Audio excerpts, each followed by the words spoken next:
भाटापारा शहर पुलिस से आज 3 फरवरी को मिली जानकारी के अनुसार सुर्खी शराब दुकान में कार्यरत स्टेशन वार्ड निवासी राकेश ने थाने में शिकायत दर्ज कराई है कि सोनू के द्वारा अधिक शराब की मांग करने लगा। मना करने पर अपने साथियों के साथ मिलकर मारपीट किया। वहीं संत माता कर्मा वार्ड निवासी सोनू ने भी शिकायत दर्ज कराई है कि राकेश ने पुरानी रंजिश के चलते मारपीट की है। हालांकि मारपीट से राकेश के आंखों में चोट आई है। फिलहाल भाटापारा शहर पुलिस ने दोनों पक्षों की शिकायत पर मामला दर्ज कर विवेचना में लिया है। Bureau report.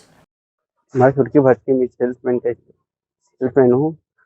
कोचिया के द्वारा मेरे से मारपीट किया गया। के बाद गाली गलौज हुआ। फिर 7-8 लड़के लोग आके मेरे को मारे हैं। इस बात को लेकर 10 पौवा मांग रहे थे, उसमें मैं 5 पौवा दिया उन लोगों को। उसके नाम से लड़ी झगड़ा हुआ। क्या एक ही बार आते हैं कि कई बार बार बार आते हैं वो लोग। थाने में रिपोर्ट हुई? हाँ, थाने में FIR हो गया। कहाँ पर चोट लगी? चोट कहाँ पे लगी? चोट आँख पे लगी।